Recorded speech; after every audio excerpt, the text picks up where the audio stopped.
2024년 5월 3일 금요기도회입니다. 베드로전서 3장 7절에서 9절까지 말씀으로 복을 받는 방법이라는 제목으로 잠시 은혜를 나누겠습니다.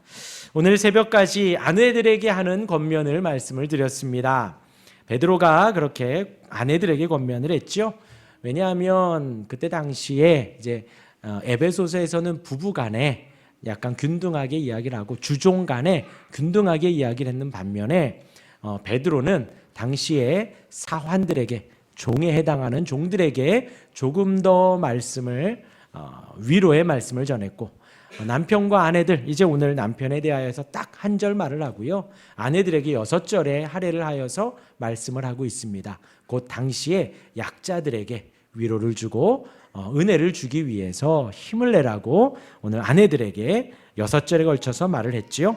특히 이제 오늘 아침까지 새벽까지 한 말씀은 우리가 단장을 할 때에 눈에 보이는 외적인 것에만 치우치지 말라는 것입니다. 우리의 마음의 단장을 하라는 것이요. 우리의 마음을 온유하고 안정하게, 온유하다라는 것은 온화하고 부드러운 마음을 항상 유지하도록 마음을 단장하고, 또 안정하게라는 말은 평안하고 조용하게 우리의 마음을 유지해 가라는 것입니다. 믿음의 선배들 거룩한 부녀들을 예로 들었습니다. 그러면서 사라에 대하여서 이야기를 했는데 이제 창세기에 나온 여러 사라의 모습 속에서 어떤 한 특정 지점을 말한 것이 아니라 사라의 전 인생이 그의 남편 아브라함을 주인으로 온전히 순종하고 순복한 모습을 보여준 것이지요. 잠깐 말씀드리면 창세기 12장에서 하나님께서 아브라함을 부르십니다. 고향을 떠나라고 하지요. 그런데 사라는 아무 말 하지 않고 남편의 말에 순종하여서 그를 따르게 됩니다. 또 애굽으로, 기근 때문에 애굽으로 가서 남편이 아브라함이 본인이 살기 위해서 너를 내 부인이라고 하지 말고 누이라고 하자 하는 말에도 순종하여서 그대로 따릅니다. 또 자식이 없다가 하갈 첩으로 주면서 그가 임신하니 하갈이 사라를 멸시하죠. 무시합니다. 그럼에도 불구하고 그 자리를 지켜옵니다. 이런 모든 일들 속에서 사라가 아브라함을 주로 섬겼기 때문에, 순종했기 때문에 사라가 믿음의 어미로 칭함을 받고 지금 이렇게 거룩한 부녀들의 모습으로, 또 아내들의 본받을 만한 모습으로 등장을 하고 있는 것입니다. 우리에게도 비단 아내들, 여인들에게만 이 말씀이 적용되는 것이 아니라 우리 모두에게 그러한 믿음의 모습이 적용이 되어집니다. 오늘 제목이 뭐라고요? 시작. 복을 받는 방법이에요. 우리 참 복 좋아하지요? 복을 받는 방법, 정확히 이제 말씀 속에 보면 복을 이어받게 하려 하심이니라. 우리로 하여금 우리의 믿음의 선배들이 받았던 복을 이어받게 하기 위하여서 오늘 7절, 8절, 9절을 말씀하고 있다라는 것입니다. 한 절씩 보면요. 첫 번째, 남편들에게 권합니다. 아내들을 사랑하라고. 어떻게 사랑할지 우리 7절에 나오고 있고요. 두 번째는 형제를 사랑하라고 합니다. 우리 8절에 나오고 있고, 마지막 9절에서 악을 당하고 욕을 당할 때에도 갚아라, 갚지 말아라 하면서 복을 빌라고 권면합니다. 이렇게 이제 복을 이어받는 방법, 복을 받는 방법에 대하여서 잠깐 나누고 우리 기도하는 시간 갖지요. 우리 먼저 7절 우리 함께 읽어볼까요? 7절입니다. 시작. 남편들아 이와 같이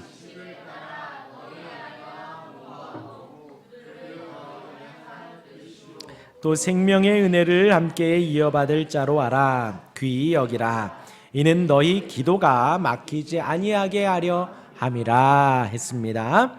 이제 아내들하고 6절까지 베드로가 권면했습니다. 그리고 이제 남편들아 하면서 딱 한 절 할애하는데 그만큼 간결하고 강력하게 한 절을 말하고 있습니다. 쉽게 말하면 남편들이 아내들을 귀하고 친절하게 여기라는 것입니다. 아내가 육체적으로 좀 약하다고, 안 그런가요? 강한가요? 네, 저 누구 안 봤습니다. 누가 안 봤어요? 아내들이 이제 여러 가지 면에서 좀 더 약하다고 해서 그 위에서 군림하거나 그 위에서 이렇게 막 하면 안 된다는 거예요. 특히 이 말씀을 전하는 이때에는 그 아내들에게, 여인들에게 훨씬 더 비하하는, 그러니까 심지어 이 아내들은 이 계도가 불가능하다라고까지 여겨서 남편들이 막 했대요. 그러한 아내들, 그러한 남편들을 향하여서 오늘 뭐라고 하냐? 사랑하라는 거예요. 사랑하라. 그래서 지식을 따라 너희 아내와 동거하라 라고 합니다. 그래서 그 지식을 따라가 무엇이냐면 그 상대에 대한 지식만큼, 아는 만큼 섬길 수 있다라는 거예요. 그래서 사랑이라는 것이 그러니까 단순히 아내에게 친절히 대하는 것 이상을 말을 하는 것입니다. 아내에 대하여서 사려 깊은 배려를 해야 하고 아내의 필요와 바램을 잘 헤아려서 그의 신체적인, 정서적인, 영적인 영역에서 그 사람의 특징을 알아 그것대로 사랑하라는 것입니다. 그냥 내가 하고 싶은 대로 내가 좋아하니까 너도 좋아할 거야 라고 하면서 내가 이거 좋아하니 너도 이거 먹어봐, 이거 맛있더라, 이거 먹어봐, 그것은 사랑이 아니지요. 그 사람의 신체적인, 정서적인, 영적인 부분들을 사려 깊이 생각해서 그에 맞추어서 사랑하라는 것입니다. 그래서 제가 본 틴테일 주석에서는 이렇게 말을 합니다. 그러한 아내에 대한 지식의 바른 습득은 어떻게 할 수 있느냐? 그럼 아내를 그렇게 사랑하려면 어떻게 할 수 있느냐? 그 방법에 대하여서 하나님의 말씀에 대한 규칙적인 연구가 있어야 된다는 거예요. 먼저 남편이 하나님의 말씀을 보고 공부하고 연구하며 하나님 앞에 바로 서가고 또 남편과 아내로서 개인적인 사귐을 규칙적으로 유지할 때 습득할 수 있다는 것입니다. 뭐 사실 어렵지 않아요. 그렇죠? 우리가 아내를 사랑하는 데 있어서 다른 것을 할 게 아니라 첫 번째로 하나님을 잘 섬기라는 거예요. 말씀을 보고 말씀을 연구하고 각자 개인의 경건 생활을 충분히 하라는 거죠. 규칙적으로. 그리고 아내와 둘 사이의 1대1로 아내와 남편이 둘이 친해지라는 거예요. 어떤 누구 엄마, 누구 아빠로서 그냥 가정의 한 구성원으로서 이렇게 알아가라는 것이 아니라 아내와 남편으로 예전에 연애하던 때처럼 서로를 바라보고 서로 가운데에 이렇게 규칙적으로 서로 알아갈 때에 그런 아내에 대한 바른 지식 습득이 될 수 있다. 그렇게 아내를 사려 깊게 사랑할 수 있다라는 것입니다. 아까 말씀드린 대로 사랑하는 것은 내가 사랑하는 방식으로 대하는 것이 아닙니다. 그 사람이 원하는 것을 해주는 것이에요. 그것이 바로 사랑이라는 것이지요. 오늘 본문에서 말하는 것이 바로 그것입니다. 상대를 아는 만큼 더 사랑할 수 있다라는 거예요. 지식을 따라 너희 아내와 동거하라는 거예요. 아내를 아는 만큼 더 사랑하고 섬기라는 것이죠. 그리고 이제 7절 하반절에 이렇게 나옵니다. 생명의 은혜를 함께 이어받을 자로 알아 귀히 여기라. 그러니까 남편과 아내, 여태까지 아내가 순종하라, 순복하라 그랬죠.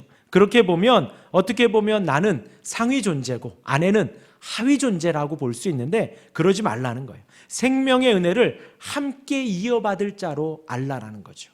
같이 생명의 은혜를 이어받을, 아내들이 여전히 영적인 특권과 영생을 공유하는 그러한 중요도에 있어서 동등한 존재인 것을 인정하라는 거예요. 함께 유업을 이을 자입니다. 남편과 아내는 단순한 역할 차이일 뿐이라는 거죠. 함께 생명의 은혜를 누리는 똑같은 성도이고 하나님의 기업을 똑같이 이어받을 동등한 존재라는 것을 절대 잊지 말라는 거예요. 아까 말씀드렸지요. 베드로가 쓰던 이 편지를 쓰던 이때에는 아내의 지위가 많이 아래에 있었다라는 거예요. 그러지 말고 동등한 위치상에서 함께 살아가야 한다라는 것입니다. 그러면서 마지막으로 너희 기도가 막히지 아니하게 하려 함이라. 무슨 말일까요? 우리가 신앙생활을 합니다. 뭐 남성이든 여성이든 내가 신앙생활을 막 해가는 데 있어서 그것이 이원론적으로 되면 안 된다는 거예요. 내가 기도하고 말씀 보고 신앙생활하는 건 열심히 하는데 가정에서는 막 하고 무시하고 때리고 막 남자든 여자든 남자든 여자든 그렇게 하지 말라는 것이지요. 우리의 신앙생활은 영적이나 육적이나 나뉘어지지 않습니다. 같습니다. 지난 수요일에 말씀드렸지요. 그렇게 따로 보는 그 이즘이 영지주의라 그랬잖아요. 거기에서 모든 이단이 다 파생된다는 거예요. 쾌락주의로 나뉘고 혹은 금욕주의로 나뉘면서 이 육적인 것은 하등하고 영적인 것만 고등하고 더 높다. 그게 아니라는 거예요. 우리가 기도하면 기도하는 만큼 가정 구성원들을 기도하며 잘 섬기는 것이고 우리가 말씀을 보고 은혜를 받으면 은혜를 받는 만큼 그 은혜가 가정에도 흘러넘치도록 우리가 노력하는 것입니다. 그러기에 남편들이 아내들에 대하여서 사려 깊지 않고 그들을 존중하지 않으면 안 된다라는 거예요. 그렇게 될 경우에 존중하지 않고 사려 깊이 생각하지 않을 때에 우리의 기도가 방해된다는 것이지요. 이 땅에서도 화평과 평강으로 풀어가고 하나님과도 더욱더 화평과 평강으로 풀어가라는 것입니다. 살아계신 하나님과의 관계가 온전히 서갈 때에 다른 사람들과도 평탄할 수 있습니다. 그리고 그러려고 우리가 기도하며 노력하는 것이에요. 신앙생활 하는 사람의 모습입니다. 그러니까 남편과 내가 실수해서 어떤 남편이 이때 당시에는 폭력을 쓰기도 하고요. 이렇게 깎아내리기도 하죠. 그런 범죄적인 일들 말고요. 내가 남편이든 아내이든 내가 혈기 부리고 내가 막 힘들게 하고 내가 어렵게 하면서 교회 와서 기도가 잘 되고 예배를 잘 드릴 순 없다라는 거예요. 내가 하나님과 더욱더 깊은 관계가 맺어지는 만큼 또한도 배우자를 더 깊이 생각하고 사랑하고 섬겨줄 수 있다라는 것이지요. 만약에 남편과 껄끄럽고 아내와 껄끄럽고 하는 것이 있다면 풀고 최대한 내가 사과하고 용서를 구하고 그리고 예배하고 기도하는 것이 옳다라는 것입니다. 말씀 한 구절 읽어드리면요. 마태복음 5장 23절 24절입니다. 그러므로 예물을 제단에 드리려다가 거기서 내 형제에게 원망 들을 만한 일이 있거든 생각나거든 어떻게 하라고요? 24절에 예물을 제단 앞에 두고 먼저 가서 형제와 화목하고 그 후에 와서 예물을 드리라. 지금 오늘 읽은 베드로 전서의 말씀과 이어지는 말씀이에요. 하나 되는 말씀이에요. 이어서 우리 8절입니다. 우리 함께 읽어볼까요? 8절 시작. 마지막으로 말하노니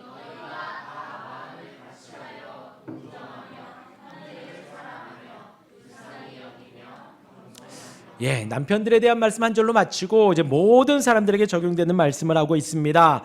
베드로는 우정과 사랑을 유지하는 데 필요한 몇 가지를 제안합니다. 지금 우리에게 하는 말씀이에요. 한번 봅시다. 마음을 같이 하라 했습니다. 마음을 같이 하라.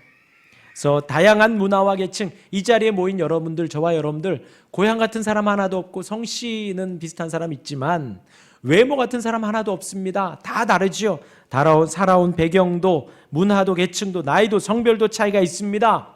그러나 우리가 이 한 자리 한 장소에 모여서 하나 될 수 있는 것은 오직 하나입니다. 예수 그리스도 안에서입니다. 예수님의 이름 안에서 우리가 하나가 되어지고 예수님의 이름 하나로 우리가 묶일 수 있다라는 거예요. 우리가 모이면 예수님을 자랑하지요. 우리가 모이면 하나님의 은혜를 나눕니다. 다른 것을 나누는 게 아니라 나에게 은혜 주신 예수님을 나누고 하나님을 나눕니다. 그 은혜에서 삶을 나눕니다. 잘 기억하십시오. 우리가 주일에 여러분들 모여서 구역 모임하지요. 또 이렇게 개인적인 성경 공부도 하고 또 개인적으로 만나서 차도 마시고 식사도 하죠. 우리가 할 얘기는 오직 그것밖에 없어요. 예수님의 은혜를 나누고 하나님의 사랑을 나누고 삶 속에서 하나님이 얼마나 우리에게 큰 은혜를 주셨는가 그것을 나누는 거예요. 그렇게 우리 교회가 예수 그리스도 안에서 은혜를 나누고 말씀을 나눌 수 있기를 간절히 바랍니다. 물론 건강 중요하지요. 그리고 살아가는 삶 중요하고 여러 가지 중요하지만 그것보다도 먼저 우리는 예수 그리스도 안에서 하나 되어진 그 공동체임을 잊지 말고 그렇게 나눌 수 있는 우리가 되기를 바랍니다. 우리 교회가 예수 그리스도 안에서 마음을 같이하고 하나 될 수 있기를 바랍니다. 또한 각 구역이 그러한 모임이 될 수 있기를 간절히 바랍니다. 그리고 동정하라 했습니다. 동정이라 함은 우리의 모든 허물과 어려움, 이웃과 형제에 있어서 다른 사람들의 힘듦과 어려움을 품어주는 것이 바로 동정이에요. 내일 못지않게 함께 슬퍼하고 함께 안타까워하는 거예요. 다른 사람들이 힘들어하고 어려운 일을 처했을 때 내일처럼, 내일보다도 더 안타까워하고 슬퍼하는 것이 바로 동정입니다. 반대로 잘 돼요. 형제가 잘 되고 이웃이 잘 되면 배가 아프죠. 잘 되면 어떻게 하는 거예요? 더 기뻐하고 즐거워하고 더 응원해 주는 거예요. 그것이 바로 동정입니다. 어디까지요? 나 자신을 돌보기보다 이웃을 먼저 생각할 때 그렇게까지 더 나아가는 게 바로 이 동정이라는 단어예요. 우리 안에 서로 그렇게 하라는 것이지요. 또 형제를 사랑하라 했습니다. 여기서 형제는 우리 혈육을 말하기보다도 교회 공동체를 말하는 거예요. 동료 그리스도를 말합니다. 그리스도 안에서 함께 형제된, 함께 형제 자매된 우리를 서로 사랑하고 섬기는 거예요. 가족뿐 아니라 교인들을 사랑하는 것입니다. 아까도 말했지만 아내를 생각하고 그의 호불호를 따라 섬기는 것처럼, 그렇게 사랑하는 것처럼 우리 교회 공동체 안의 형제 자매를 그렇게 섬겨주는 거예요. 이 사람의 필요가 무엇인지, 이 사람이 무엇을 원하는지 생각하여서 섬기는 것입니다.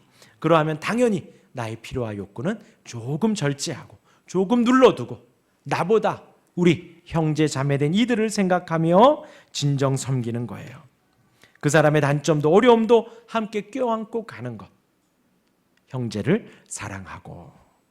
이어서 불쌍히 여기라 합니다. 동정하라와 같은 의미입니다. 다른 사람의 필요에 관심을 갖는 것, 어떤 방식으로든 그 필요를 채워주려 하는 것.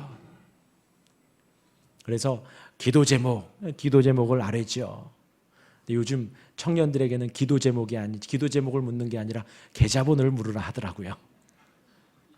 그러니까 기도 제목을 우리가 묻고 함께 기도해 주며 필요를 내가 도울 수 있으면 돕는 거예요. 여러 가지로.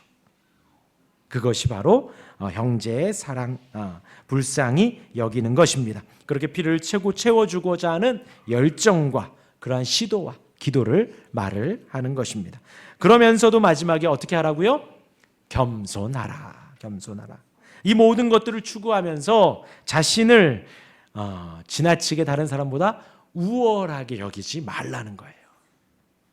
그렇게 생각을 하면 안 되고요. 그러면 연합은 곧 깨집니다. 하나 되면 갈라집니다.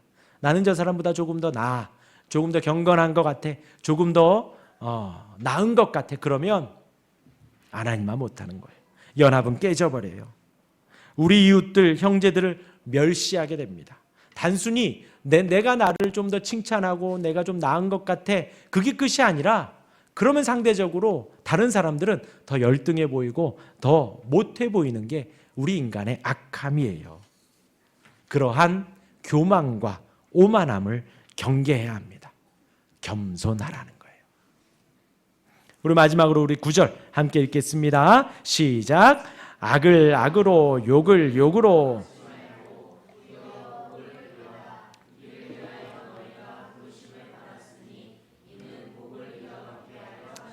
예, 이 말씀은 모든 종류의 안갚음을 금하고 있습니다. 사랑을 유지하기 위해서는 악한 자로부터 손해를 보더라도 그것을 잘 참으라는 것입니다. 더 나아가서 원수를 갚는 것을 참는 것으로 만족하지 않고 어디까지 하라고요? 우리를 욕하는 자들에게 축복을 빌어주라는 거예요. 복을 빌어주라는 거예요. 기도해 주라는 거예요. 축복하며 기도해 주는 거죠. 쉽지 않죠? 더 나아가 오늘 말씀은 이를 위하여 너희가 부르심을 받았다라는 거예요. 이것을 위해서 너희가 부르심을 받았다. 나를 악하게 하고 욕하게 하는 이들을 위해서 기도해 주기 위해 우리를 하나님이 택하시고 구원하셨다라는 것이지요. 성도들이 하나님의 부르심을 받고 하나님의 뜻대로 살아가는 것, 그것이 바로 악과 욕을 그대로 갚지 않고 도리어 축복을 빌어주는 것, 그것이 바로 부르심의 이유라는 것입니다. 그런데 생각해 보면요, 지금 베드로도 그렇고 이게 지금 예수님의 가르침과 같잖아요. 원수를 위해서 기도하라. 마태복음의 기도에 대한 가르침에 제일 먼저 나오는 게 바로 그거예요. 예수님이 원수를 위해서 기도하라 그랬어요. 그런데 생각을 해보면 이러한 가르침, 이러한 교훈은 그 사람에게 축복을 주기 위해서 지금 하나님이 가르쳐 주시는 게 아니에요. 누구를 위한 것이냐? 그 부르심을 받은 우리를 위한 말씀이에요. 생각을 해보세요. 우리가 우리의 원수를 생각하면서 내가 어떻게든 복수하려고 하고 어떻게 해서든 그 사람을 깎아내리려고 한다고 하면 내 마음은 어떨까요? 내 마음은 그러한 마음으로 가득하다면 지금도 여러분들은 그 생각하고 있을 거예요. 제가 아무리 앞에서 축복된 말을 떠들어도, 이 앞에서 아무리 세계적인 설교자가 와서 설교를 하더라도 여러분 마음속에는 뭐만 있어요? 그 사람을 어떻게 깎아내릴까? 그 사람을 어떻게 내가 복수할까? 그 생각만 가득해요. 묻겠습니다. 그러한 마음이 천국일까요? 지옥일까요? 천국일까요? 지옥일까요? 지옥이죠, 지옥이죠. 얼마나 하나님의 부르심을 받아 우리 아까 기쁨으로 찬양하고 말씀을 보고 복을 받기 위하여 이 자리에 나와, 다른 곳에 불금인데, 그렇죠?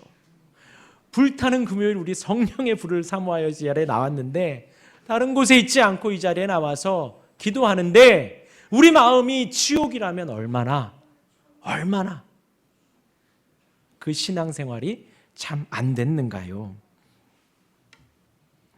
하나님은 우리를 위해서 지금 이러한 말씀을 하고 계시는 거예요. 그러하니 그 악한 생각과 마음, 그것보다도 더 큰 것이 바로 하나님의 은혜와 사랑입니다. 예수님의 나를 위해서 죽으신 희생과 십자가의 죽음이 내가 품고 있던, 내가 담고 있는 나를 향한 그 악과 욕보다도 주님의 희생의 사랑이 훨씬 더 크고 놀랍다는 것입니다.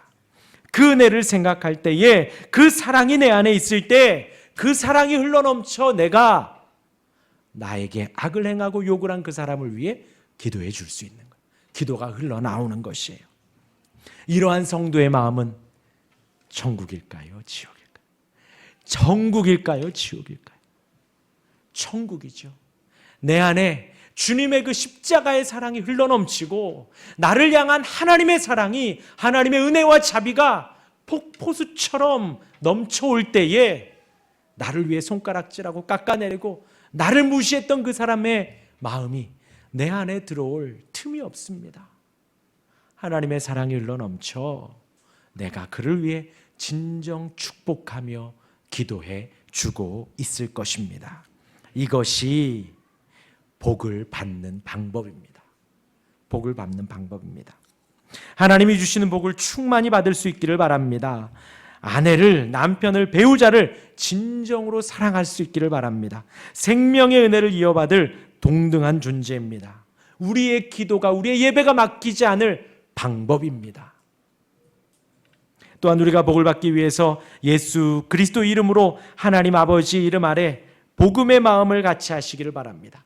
우리가 서로 마음을 같이 하고 동정하고 주 안에서 형제자매를 사랑하고 불쌍히 여기며 무엇보다도 겸손히 사는 것이 복을 받는 방법입니다. 마지막으로 우리에게 악을 행하고 욕을 하는 사람을 위해 진정 축복하고 진정으로 기도해 줄 수 있기를 바랍니다. 하나님의 복이 충만할 것입니다.